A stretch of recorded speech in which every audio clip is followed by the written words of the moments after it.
Hey there, it's Kim and I'm here in my studio and I'm gonna start a commission project that is very special. It is a birthday present for Alana.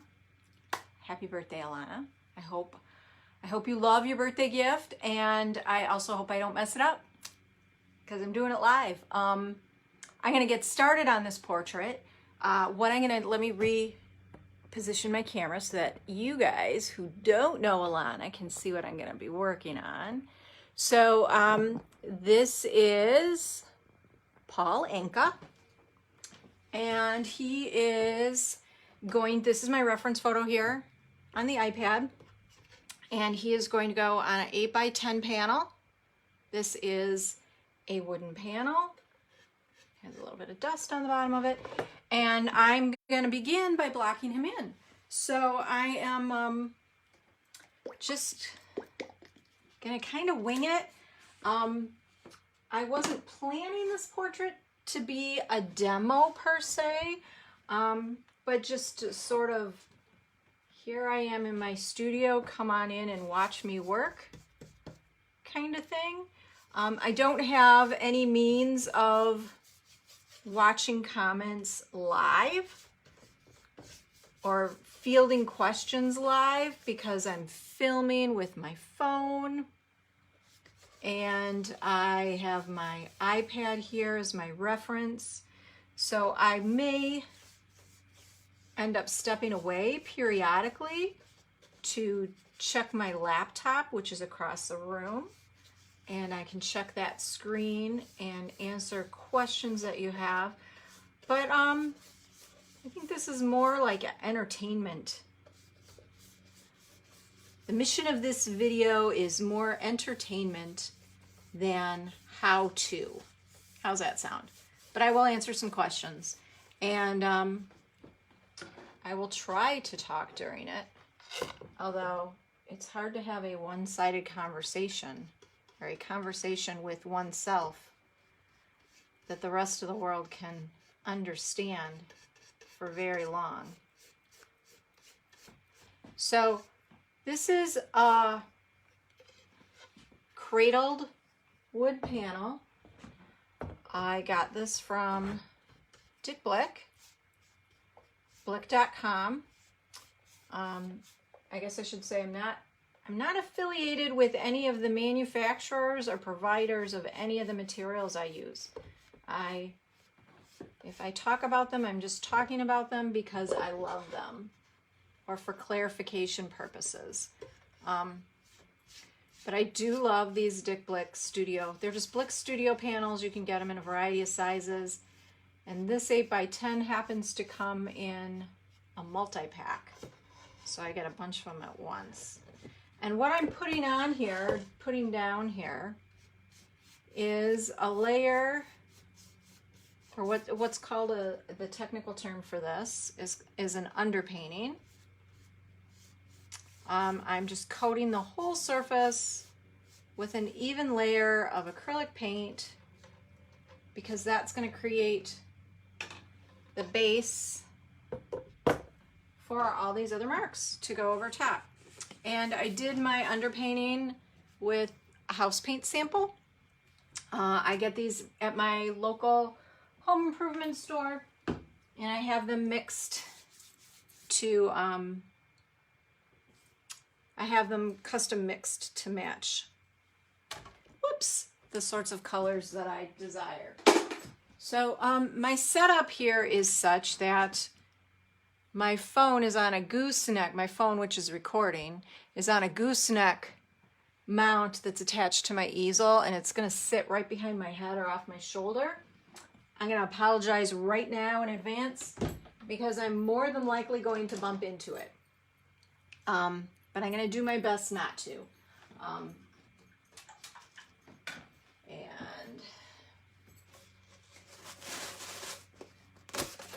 I just finished a roll of paper towels. So I have a palette is right here off to my right, and I'm going to be mixing my colors and applying them off camera.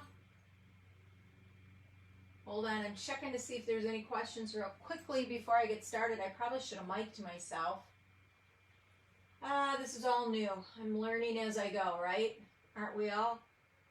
Every day is a new opportunity.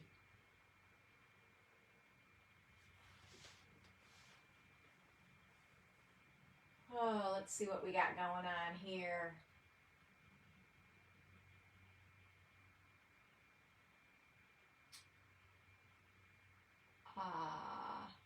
Cindy. Oh, I'm happy you're watching. And Pam and Julie, yay. Okay, you guys, no judging, all right? Because I'm doing this live. It's kind of scary. I'm just going to pretend that it's a regular demo, though. And the thing with artist demos is that after you've done a couple of them, you figure out that they're either going to work or you're either going to be successful or you're going to fail. Actually, the ones where you fail miserably, they kind of hurt your ego, but they're the ones where people learn the most. So I don't care that this paint or this underlayer is wet right now. What I want to do is just sort of black this guy's face in.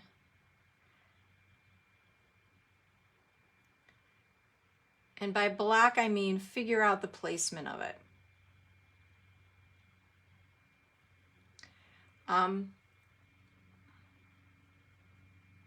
I prefer to work directly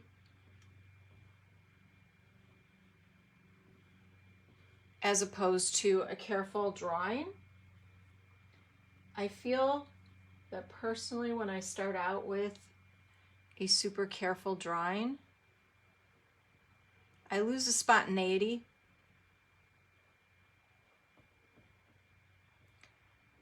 And to me, I value that spontaneity that happens. And so I have adapted my practice or my painting process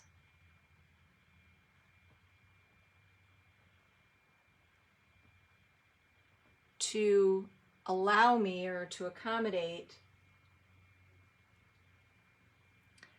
a direct paint versus an indirect one. And what that ultimately means, to those of you who are watching who aren't artists, it means that I'm working directly on the surface.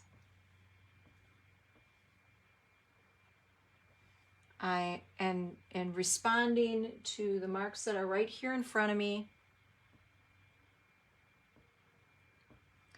And building the piece up right in front of you. It means that, yeah, the accidents happen. Lots of accidents will happen. But I'm also going to correct them as I see them. God, I love this little smile. Alana, your dog is so stinking cute. And I suppose we need to give a shout out to her mom, Betsy, for being the best mom ever and commissioning this portrait of Paul Anka, affectionately known as Anchor, for her wonderful daughter.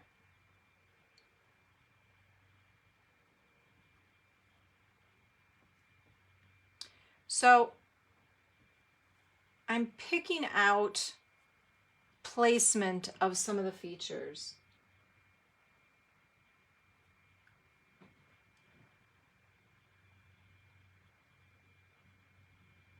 Nose is going to go about right. And I'm not too worried right now about painting them perfectly. And you'll hear me say that a lot as I work. I love layered marks, and one of the best ways to get layers is to work from general, or one of the best ways that I've found to get layers is to work from general to more specific. And so as I'm working here, I'm building generalized marks that I will go into or go back to later on and make them more specific. They will be more specific relative to placement as well as relative to color. Right now I'm thinking about value, and some of you may say or think that value is black and white, and it is, but colors also have value. And it's really important that the value be correct. It's more important that the value be correct than it is that the color be correct. Because value is what builds form for us. Value is what tells our brain a shape is coming towards us or receding. Value does all the work.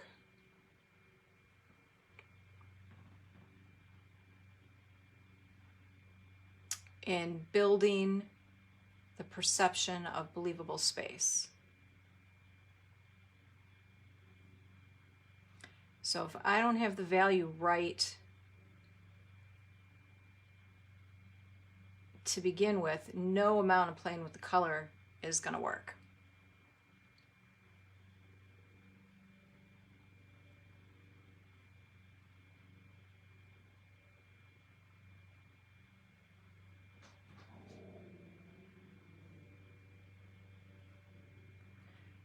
Because I'm going live, you get the added bonus of hearing the dogs freak out at people walking down the street and all that other good stuff.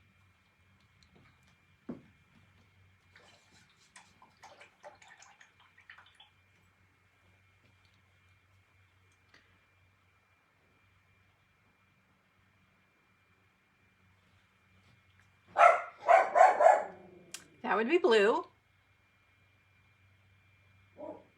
That's not quite right.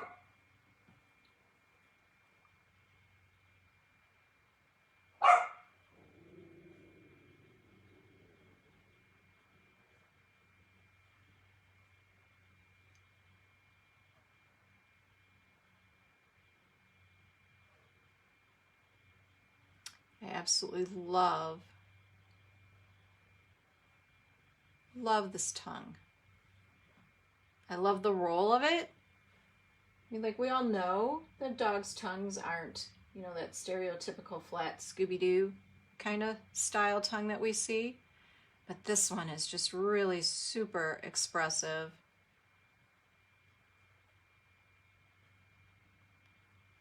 There's some great things happening there. And I can tell I have it too wide.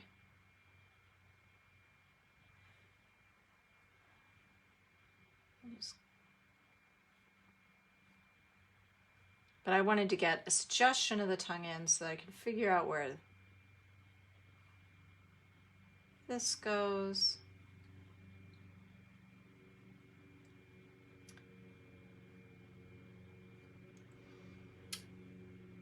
Kind of sad that I can't show you my palette and how I'm working colors here. That'll have to happen in another video, in a different video. And actually, we'll wait for the lawnmower to go past the window.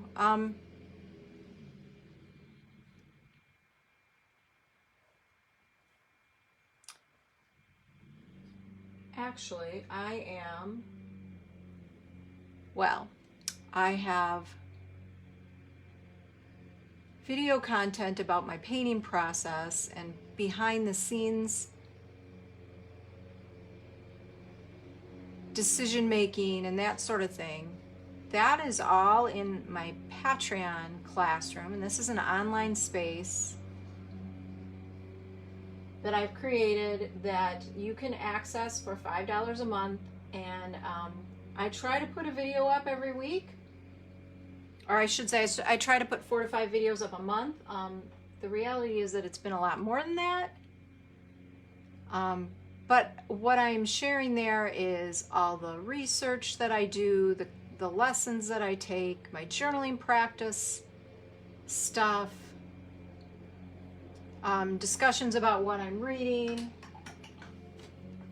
all that sort of stuff that goes into making this painting, that goes into the decision-making process that builds this painting, that helps me to sort of like all the homework part of being an artist. So all of that's over in my Patreon classroom. That's $5 a month. I have links to it everywhere, but if you can't find a link, why don't you message me and I will send you one directly. So there's all that information there. And then I'm really, really excited to tell you that I am working with the Art is Magic team. And they are a platform that provides online instruction, online art workshop instruction and delivery. And we are going to do a pet portrait class. I don't have a release date for it yet, but it is going to happen this year.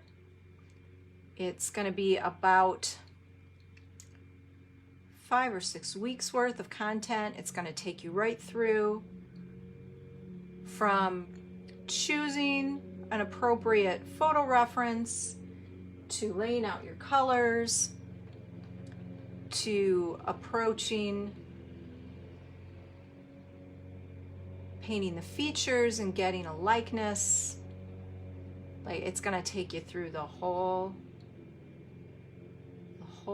kit and caboodle of building a pet portrait. So if you are interested in getting information on that, shoot me an email, and what I will do is add you to a mailing list so that you can be among the first to hear when that becomes available.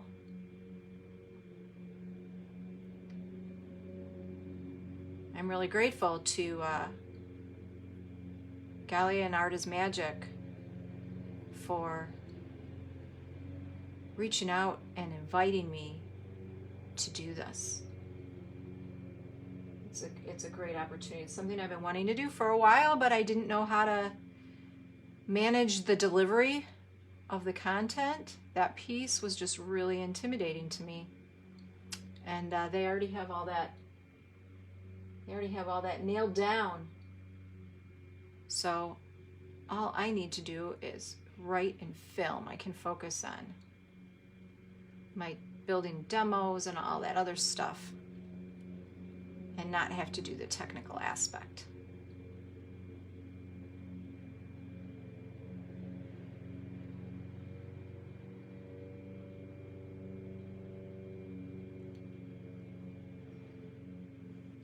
So, Alana, how am I doing so far? I can't even look and see. I hope I'm doing this guy some justice. I chose this photo because your dog is just utterly sweet and wonderful, and there is nothing like the relaxed grin of a pug. I just absolutely love the way their forehead wrinkles up and their coloring shifts, particularly with a fawn. How the folds are quite a bit darker than the rest. There's just so you can't not smile yourself when you're with a personality like this. And that's what I wanted your painting to do for you, is remind you of all the smiles that this guy has provided.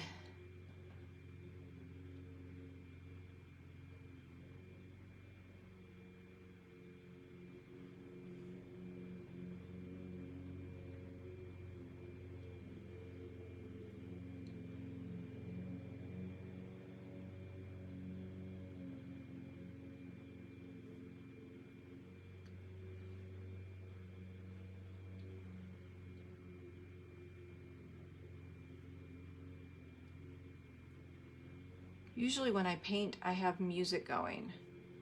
It feels very strange to not be playing music right now.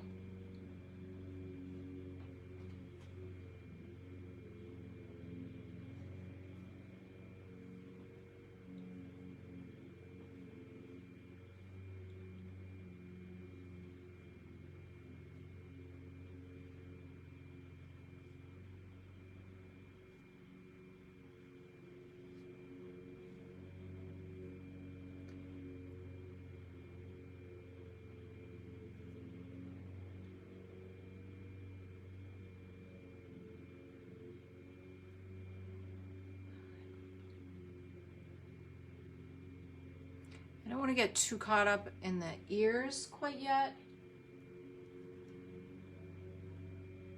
because I'm not certain I have the eyes in just the right place, but I do want to put a hint of them because they're going to help me establish or see whether or not the weight of the face is on track. And by weight of the face, what I mean is, ooh, that's too white. The manner in which I'm painting the folds of skin here, but I'm also thinking about the skull and how that skull sits on the neck and how that neck feeds into the back. The spine is going to be back here. All of those considerations need to happen in order for the painting to come off as believable, in order to properly capture a sense of weight distribution,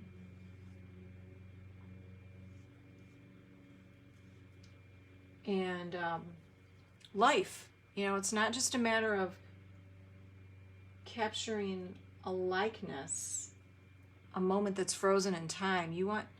I want my paintings to feel like the dog's actually alive in front of you, that the dog could come to life, could get up and move at any time. And so in order for me to do that, I have to really be aware of the bone structure, the skeletal structure of what's going on in the background, not just on the surface of the skin, but the background of the skin too. Or the back, not just the surface, but the underside.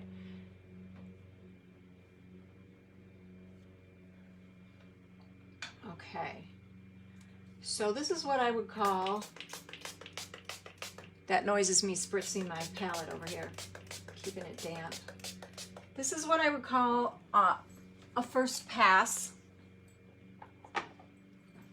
I've touched almost all of the surface of the panel.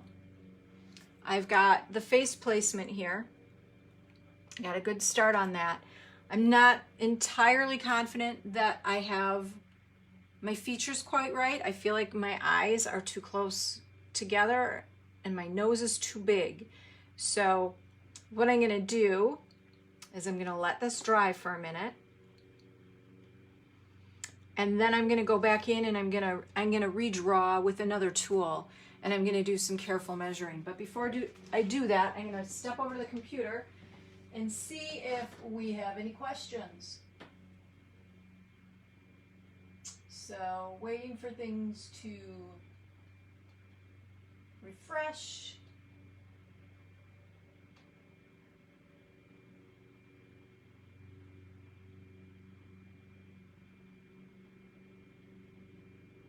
Yeah, the internet is slow today.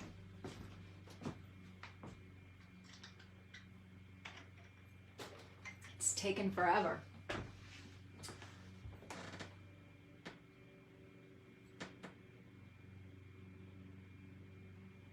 Okay, so there's got to be a better way that I can read my computer than coming all the way over here and away from the painting. Let's see. You can't see all of the comments here. I wonder if I do this. Bear with me because this is a learning curve. I really appreciate it. Okay, let's see. Can I sequence these? Oh, Alana's working. Shoot. Alana will be joining us in 4 minutes when she gets out of work. So, Kula, you want to know what kind of long handle flat brush I'm using? Let me get it out of the water and I'll show you. So this is, I love, or I prefer, look at me, I'm hitting things. I prefer a long handled brush, and if you noticed, I hold it way back. That means that I can get a more gestural mark. If I cinch way up on my brush, my marks get really tight, and clearly I don't like tight marks. So I'm using a U-Truck brand brush, and I get this from Blick. It's a synthetic brush. You want to make sure when you're working with acrylics that you use a synthetic brush, because acrylics will kill or break down expensive bristle brushes. So I really like these. These are not terribly pricey. They hold their shape really well. This one still has some paint in it. I didn't clean it that well.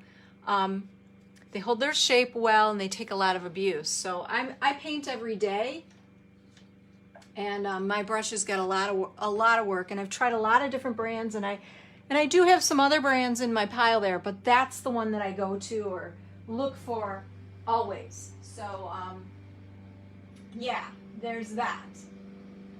Let's see. Cindy, and anybody else who's interested in the Paint Your Pet lesson, I will not remember that you mentioned that in the comments of this video. So please, please, please send me an email and let me know in that email specifically that you're interested, and I'll get you added to that list. I don't rely on my head anymore for much of anything because I forget details like that all the time. So Pam, yeah, that goes for you too. Cindy, you wanted to know what color I was drawing with. I'm working with my palette over here, and I'm mixing paints. I'm going to see if I can show it to you. I'm mixing paints as I go. So I really can't tell you what color that I used.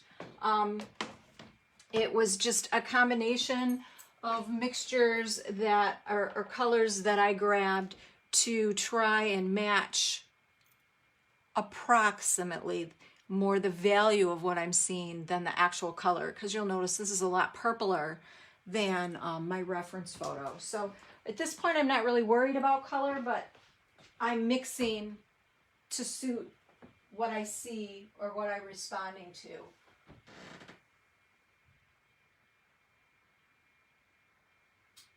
Lou, I am working in watercolors. I'm using Golden Heavy Body acrylics, and my palette system is a Masterson Stay Wet palette. I really love the combination of the heavy bodies with the Masterson palette. They just work really, really well together. I've been using it for years. Okay, I think I've answered everybody's questions, and that's given this guy, we're close to being dry here. So the next thing I'm going to do is typically I draw over top with chalk or vine charcoal. So I have pieces of both of these here. And I'm mostly, what I'm doing at this point is I'm going to be measuring and making certain that I anchor the features, haha pun, that I anchor the features in the right place, because the rest of the painting is going to fall in place once I do that. So I'm going to start, actually I'm going to use, this is just a chalk in a pencil form, because it's going to give me a smaller line than the bigger nubbin. And what I'm going to do is I'm finding the contours of that eyeball. And then I can come in here and actually, yeah, I can't see that. So, and what I want to do is make this as easy as possible for me to follow. So I'm just going to go back in here with this one. And what I'm doing is I'm drawing, or I'm trying to draw what I see here. I'm not trying to find or match what I've painted. I know what I've painted is loose, and I know it's not going to match up. I've already accepted that. So the issue isn't trying to match so much as it is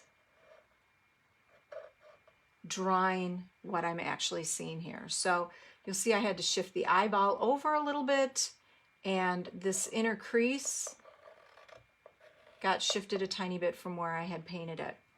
And what I'm going to do is I'm going to do some measuring, relative measuring. So if I measure the length of the eyeball with my finger here, it's this long.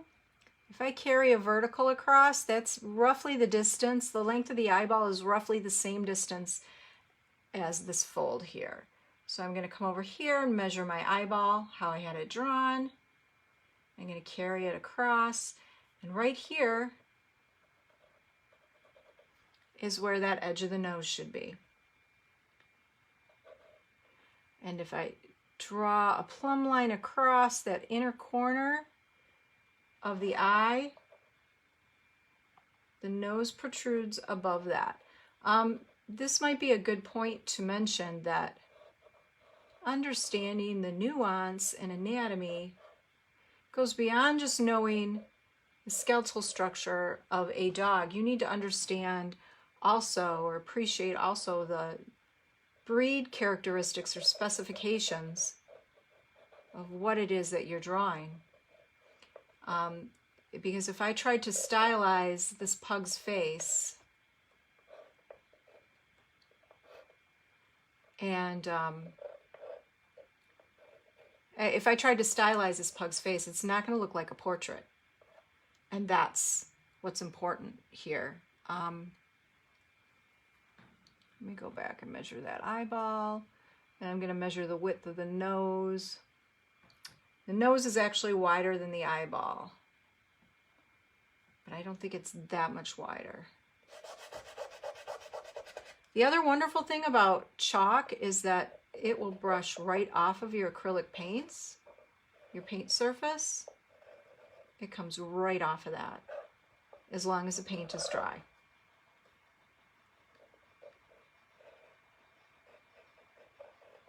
So I'm moving the nose, what is that called? The septum. I'm moving that over because I have it in the wrong place. I have it too far over. And now I'm going to draw this part. And that bit of paint wasn't entirely dry.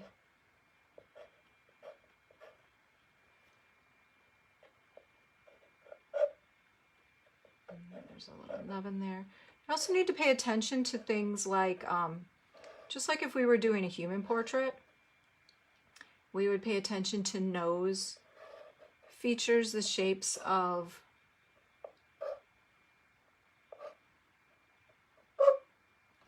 our sinuses or nasal openings. We're going to pay attention to peculiar wrinkle patterns. Anka doesn't have this, or Anchor doesn't have this in his face, but many dogs with lighter skin, you'll have some pigmentation things that are going on in their skin that you need to, not necessarily freckles per se, but marks, freckles in the skin that don't necessarily show up in the fur color. Okay, so this comes in closer. If I drop a plumb line here, I got this in the right place. So this one looks like it's kind of right. But if I drop a plumb line here, this eye is in too far. So this eye is actually going to sit here. Now this is one of the dangers of working without a sketch, is making sure that even though I have to shift this eye out more, that the placement I'm not shifting it out so far that I'm going to lose clarity in the placement of it on the actual panel itself. Now I did intentionally want this to be off center. I find that placing something off center adds an immediacy to the presence and helps the animal feel like it really could just, it's just right in front of you. It's moving around. So that part was intentional. And I think we're going to be okay. Yeah, look at that. So then this comes out, and this is here, and this is here. The other nice thing about chalk lines is that if I don't get a chance to rub them off, they will dissolve in the paint.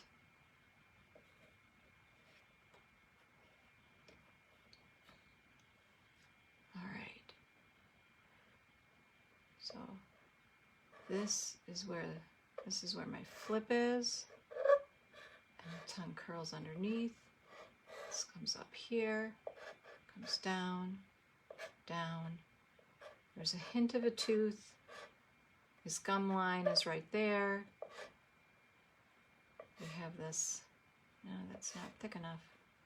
I love, there's even a fold of skin in his lower jaw. I mean, like, how precious is that? If I drop a plumb line down, I want to see where this neck, pugs have such wonderful thick muscular necks. It's the middle of the eye, so I'm going to drop that down. There. So based on this edge here, this lightness is going to hit the edge of the panel, which is going to be okay. And I will wrap the drawing or the painting around, I'll paint it around the sides, so these sides won't stay this color.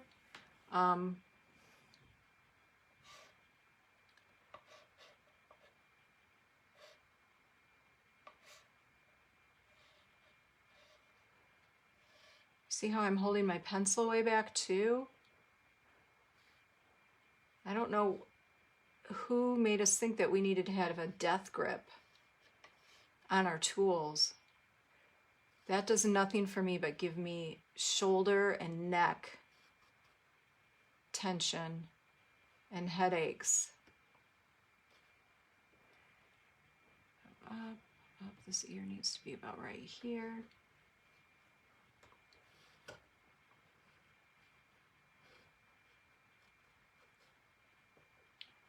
Which means that it starts right there.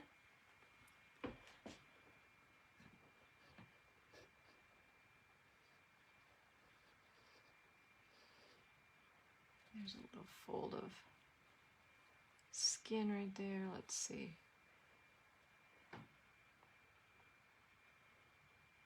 Yep, I'm in the right place.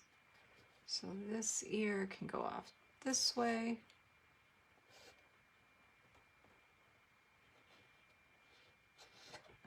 There we go. So now I have a good idea, or a much better idea, of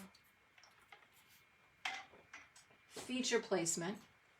Oh, some of you may ask why I didn't do this to begin with.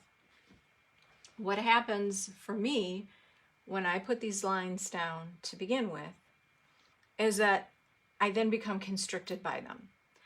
I become all about measuring against them and responding to these lines instead of responding to these sorts of shapes and colors and gestures and things that happen when I lay my marks down next to each other with a bit more carefree attitude.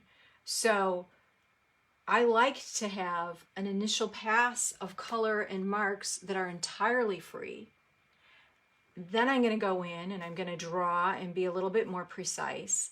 And I'm going to put some marks in. I'll do the eyes, and you'll see the eyes will be a little bit tighter, but then I'm going to let the rest of it go.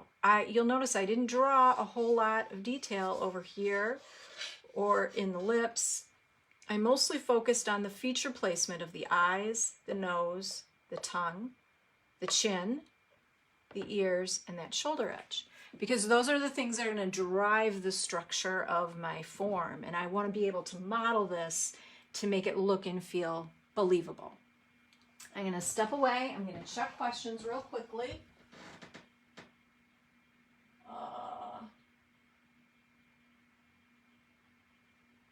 Okay, no questions yet. So that means I'm going to pick up a brush. Now this time, because I'm doing the eyes, I don't want to go in with a super big brush. I'll show you the brush that I used for those of you who've just stepped in.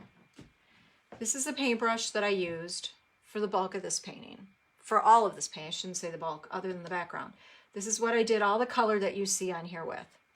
When I go in with the eyes, I don't want to go in with a brush this big on this pass. I'm going to go in with, this is still a pretty big brush for that eye shape. It's almost half, maybe a third as wide as the eyeball itself. I don't want to go in with a super tiny brush because I'm going to get really picky. I'm going to make little picky, brushy marks. And if you've ever taken a class with me, you know that I hate brushy marks. And if I see any of my students doing brushy marks, I take their brushes away and I make them use a bigger brush. Because if you want to paint loosely, you have to use a bigger brush. A bigger brush makes looser marks. A tiny brush makes tiny marks. So if you are struggling with wanting to go looser with your artwork, get a bigger brush. Paint with a bigger brush. I swear to you, it's going to make a huge difference. And going with my concept again, I said this at the very beginning, but I'll repeat it again. General to specific. So how do I build general marks? Or how do I see, using a reference photo like this, how do I see general shapes? Because my photo is really crisp and it's got all my detail in it. So seeing generalized marks is just a matter of squinting. You will notice if you squint down, you squint at this through your, even through the computer, when you squint down, a lot of the detail is going to disappear. It's going to go away. When we squint, we tell our brain somehow knows to eliminate detail, or eliminates detail to let in light so that we can still see. So you're still seeing the form when you squint down. You're just not seeing it in the same level of detail. Look at that.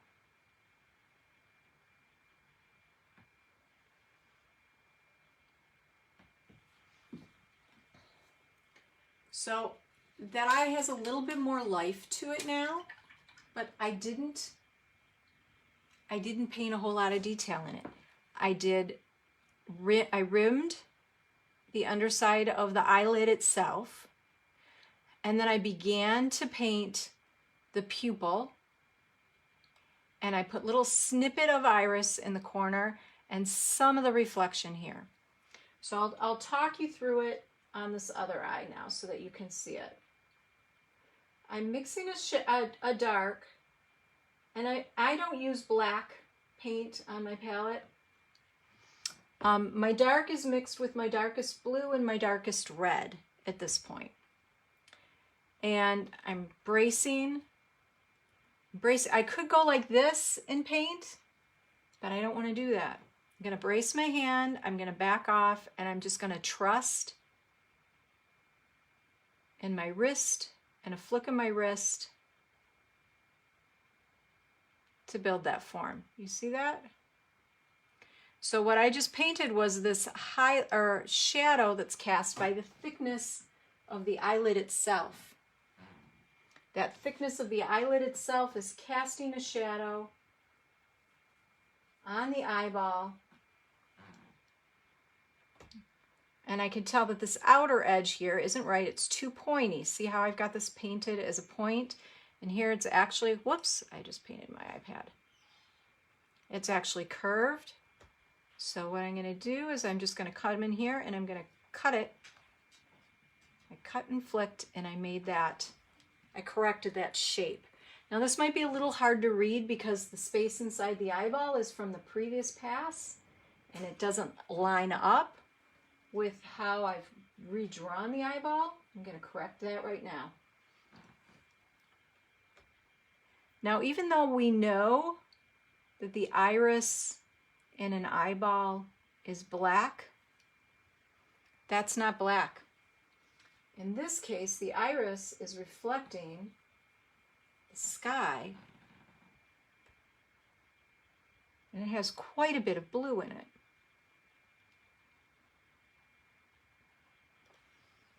So I've put in, I'm using a blue. It feels purple when I mark it down here, but I've mixed it as a blue. It looks like a blue on my palette.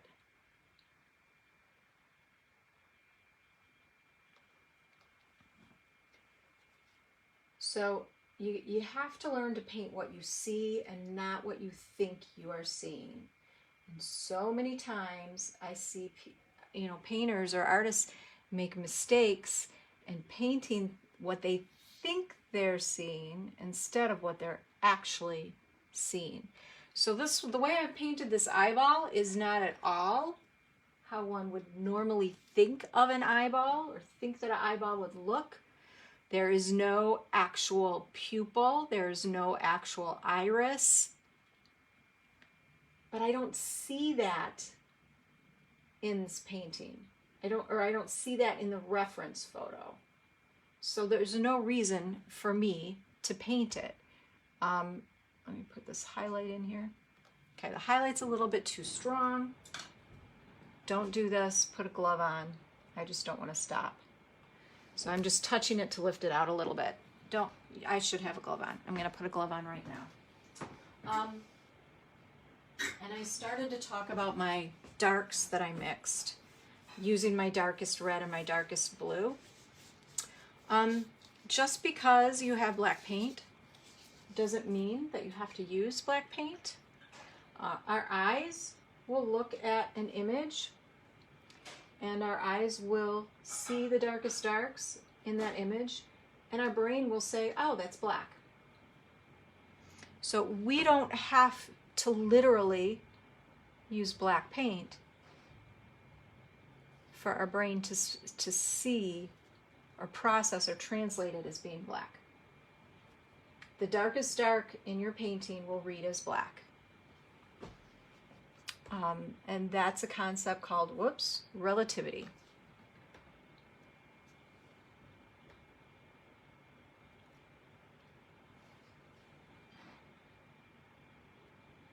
And the same goes with your lightest lights. Your lightest lights, I do not use pure white in my paintings. I'm always tinting my white with another color.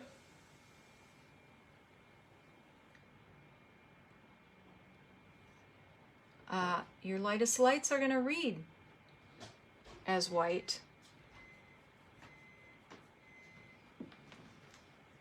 because the same brain trick.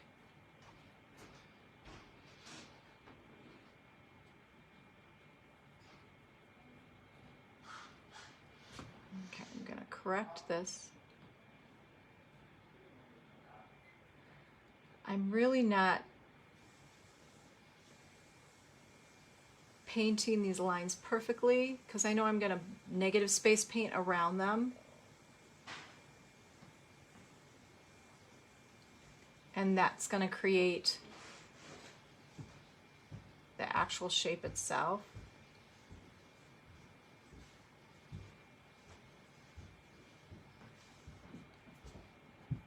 I also feel like I need to get just a little bit darker across the bottom of that eye.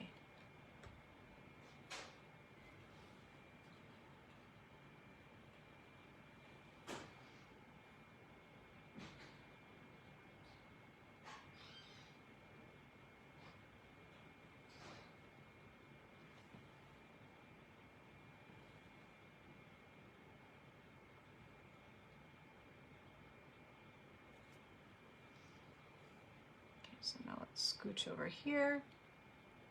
Let's get these nose holes done.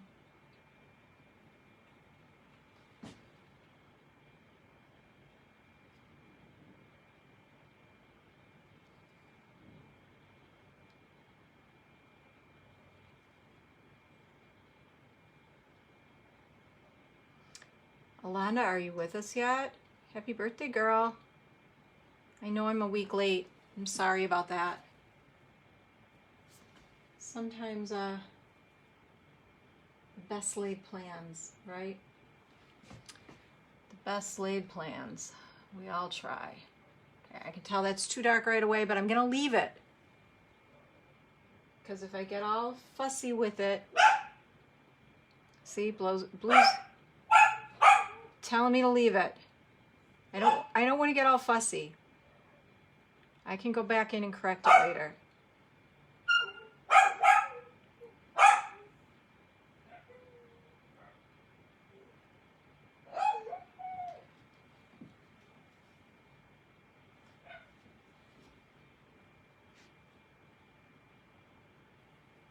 Sounds like maybe somebody got locked outside.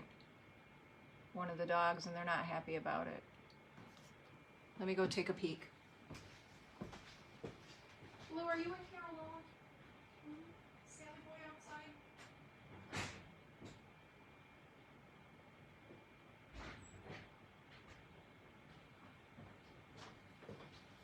Okay, I'm back.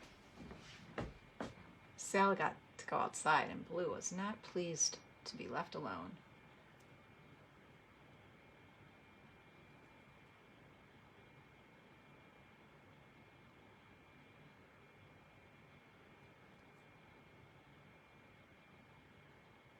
See how I'm twisting my brush and I'm letting it do the work for me?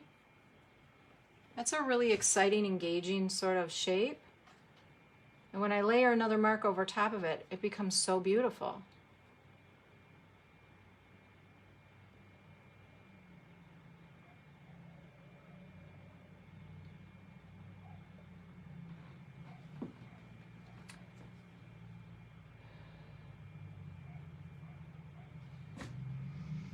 Now I have the nose holes painted, but in order for them to show up, I have to get the value around them correct, right?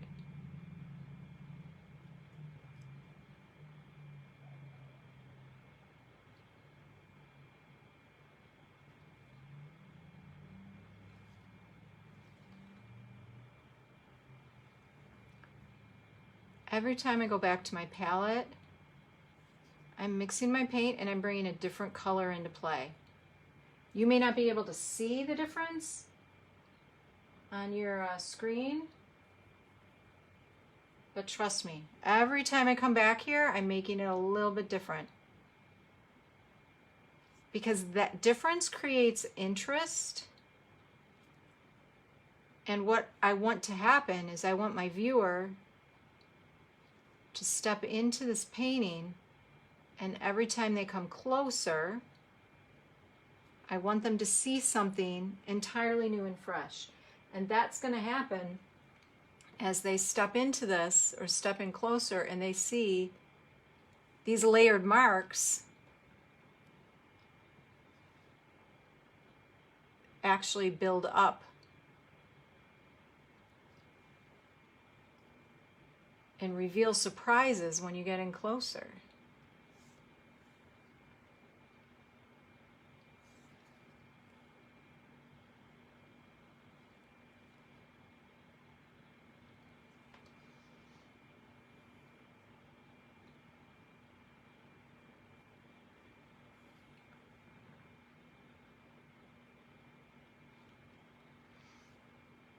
And I guess I should have changed back to a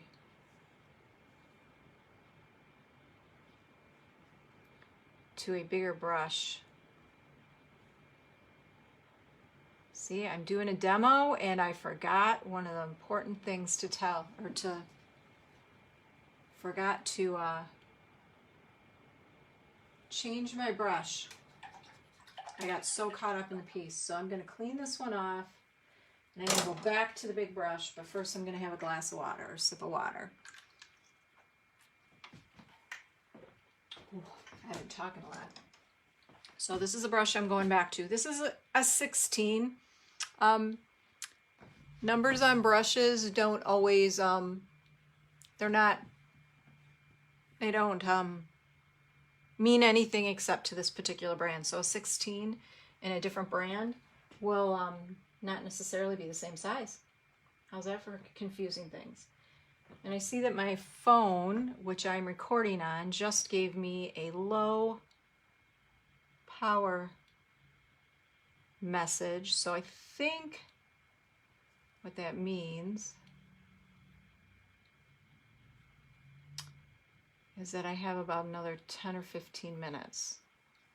So we'll try to make that good.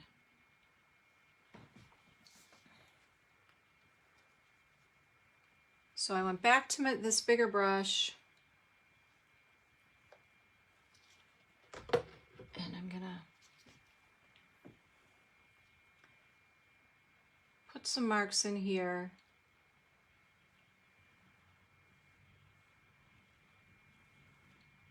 That start to tell the story. Still trying to keep them nice and loose. Oh, look at how great that is. The anatomy of how that played out.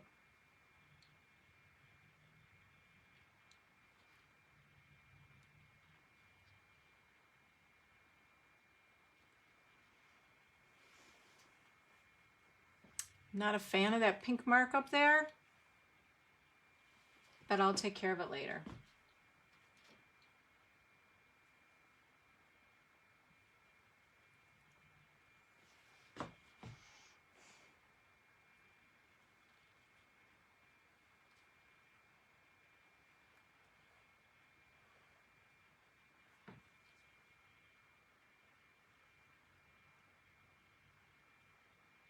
So working on a portrait is just a matter of this sort of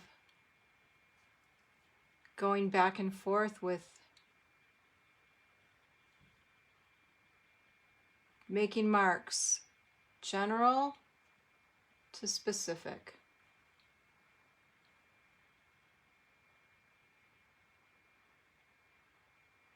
And I'm doing them with a big brush to start out with. And then I will gradually move to smaller brushes and layer my marks in a similar way. But I'm going to leave what I call peekaboo pockets in between. So the peekaboo pockets will happen when, for instance, do you see how I'm painting the edge of this ear? So these marks under here, they don't necessarily have to be touched. I don't have to go into that surface or that area of the painting and add any marks. What's there may suffice to tell the story of that ear shape.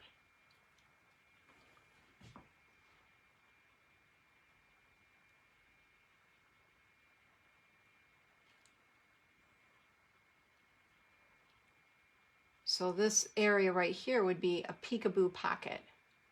That's what I would call it.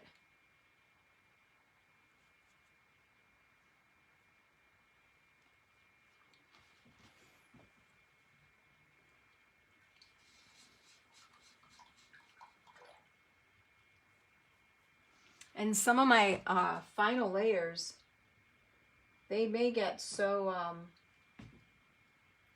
diluted that I'm only putting, you know, a couple of marks in a few spaces.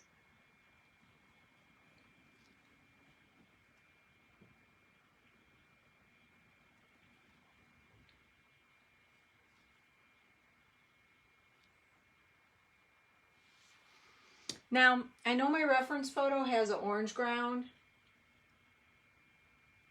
I want a little bit of a bigger break because the dog's already pretty much in your face. I want there to be a bigger break between the ground and the dog itself. And so I thought I would mix a neutral green, but this actually kind of feels like baby puke. but I'm going to stick with it because I can always go back in and I can change it later, right? I don't want to just leave it in this corner because the whole painting's got to have bits and touches of things that are similar. I'm going to put it across the top edge here. I really love the presentation, the way something looks when it's painted around the sides. It just makes the animal feel like they're rising right off of the painting.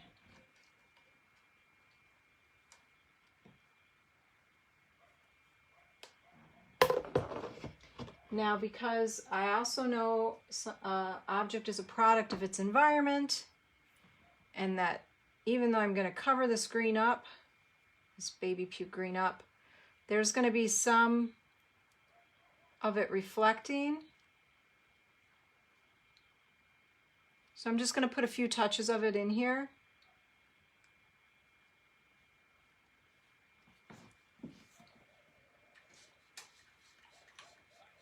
And there we go. So that is where I'm going to stop for the purposes of this painting demo, because I don't want my battery to run out. But if you have a question, type it in the comments. I'm going to go let my barky dogs back in before they annoy the neighbors, and I'll be right back to answer your questions.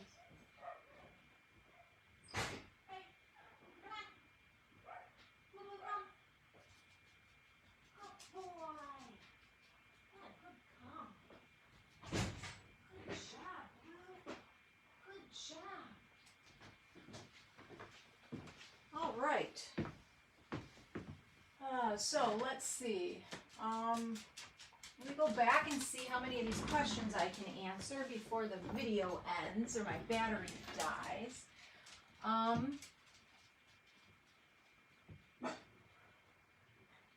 Amber, do I ever do a portrait just painting like that? Yes. Are you done, Blue? Yes, I do. There are times when I don't go back in to refine with the chalk drawing. If I'm in a great painting groove and I don't have to talk my way through it, and I don't have the pressure of being live, then yeah. But I do find that it's a great way to double check and make sure I have proportions correct. And sometimes, even though you are, or even when I am in a painting groove, I'm not able to see the mistakes that I'm making. So taking a little break, walking away, getting a glass of water, coming back and seeing it with fresh eyes or redrawing it helps me to make sure, particularly when I'm trying to achieve a likeness, that everything is good. Yeah, Kula, that big brush is going to make a huge difference for you. Get rid of all your little baby brushes. Put them in a Ziploc bag and hide them somewhere. Or give them to somebody in your family to hide. And then force yourself to work with bigger brushes. Or come to one of my workshops and I'll do that for you. Amber, do you find those careful strokes that you use your other hand as a guide for gets more controlled when you paint regularly and build your steady strength? What can I do to help with dexterity or control? Well, that's a good question. I feel that when I introduce my left hand to brace my right one against, it's not just a matter of bracing my hand. My breath changes, so I hold my breath when I'm making that mark. I'm more present when I'm making that mark, so it slows me down and forces me to pay better, more careful attention to the trail that I'm leaving with my brush. So it's not just a matter of bracing it for control. It's a matter of stepping into that mental space that you need to be in when you're making a mark that demands precision. And the only sorts of marks that I feel that demand precision are things around the edges of eyes, noses, or any area in a painting where you want your edges to be nice and crisp. that is, that would be the sorts of marks where you want to brace your hand if you are unable to make crisp marks without that added support. As far as helping with dexterity or control, I think it's just a matter of practice. You just have to show up and paint and paint and paint and then paint some more. For every mark that I make accurately on a painting, there's probably at least 1,000 marks that I've made wrong that sit behind that. So yeah, just the biggest thing for helping with control is to just paint and practice and draw with your brush, draw with your painting tools, because the second you can transcend the idea of having to draw with a pencil and then paint with a brush,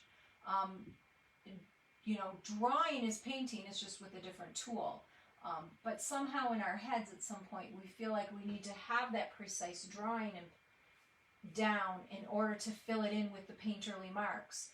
Forget that. Throw that out the window and make your painterly marks, make your drawing with your brushes from the very get-go. And I think that will also help with the sense of control with the marks that you make. That's a really great question.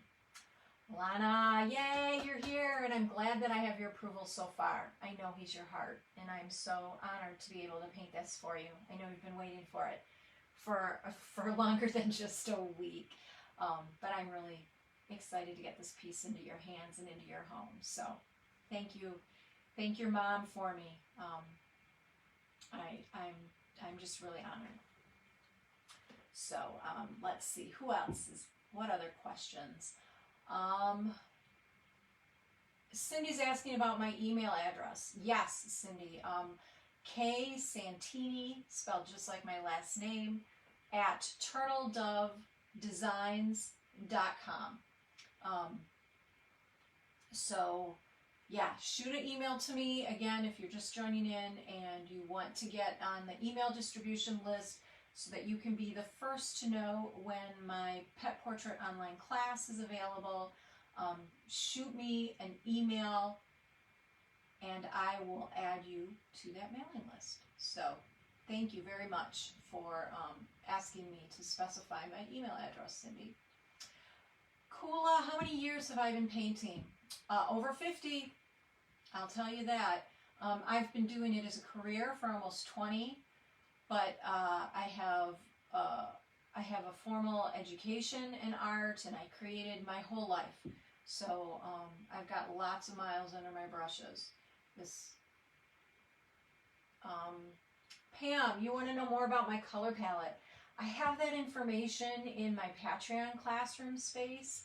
I have sat down and created videos that outline all of my color choices and why, as well as some tips on how I use my palette. And that's a huge, big topic.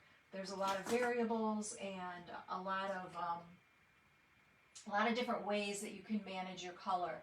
So if you're really interested in diving deeply into that, I would suggest signing up for that Patreon space. It is $5 a month, and you get access to all the content that I have there. Right now I have over a year's worth of content, over 100 videos.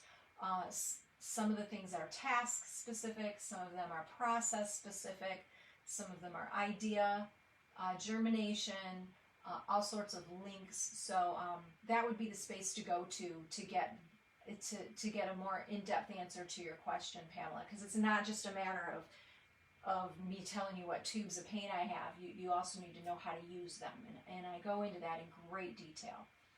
So thank you for asking. I'm excited to do it too, Alana. So, hello, Ellen. You guys are awesome. You've asked some really amazing questions, and I am grateful that I didn't fall flat on my face in front of you, which I have done on many occasions when I'm doing painting demos. So I'm glad that we got a good start here. on Mr. Paul Anka, and I'm happy to have been able to share a little piece of my afternoon with you. I'm going to plug my phone in and let it charge now and continue to work on this painting off screen. You can watch my feed for an in-process update, or maybe I will be able to finish him today. I'm not really sure. Depends on how the rest of my afternoon goes.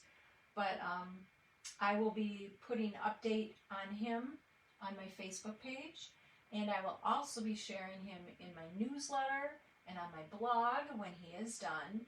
So if you are not a subscriber to my newsletter, there's subscribe information on my Facebook page, or you can head over to paintingadaagaday.com and you can sign up there for the newsletter and have new paintings. When I sign them, they'll come directly into your inbox, so you don't have to navigate a Facebook feed at all.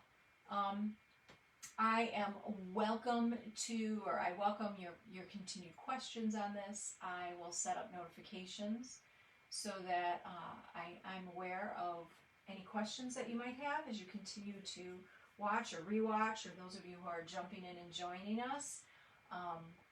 Let me know your thoughts, your questions. And again, just as a recap, if you would like to get on my students mailing list, please send me an email for that. And I will get you added directly. My email again is ksantini@turtledovedesigns.com. So thanks for sharing some of the afternoon with me. Alana, thank you for sharing Paul Anka with us. I'm so excited about this project, and I see that you and Michaela are having a convo here. I love it. I absolutely love it. One of the best parts about getting to paint is the people that it brings into my life, and I'm really grateful for that. I have a wonderful family of collectors and fans, of which you guys are all a part of here, but I'm so grateful for that. So I'm going to sign off now. I hope everybody has a marvelous afternoon, and take care. Please continue to be well, practice some self-care, and go love on a little four-legged creature if you have one. Okay? We'll talk to you later. Thanks again. Bye.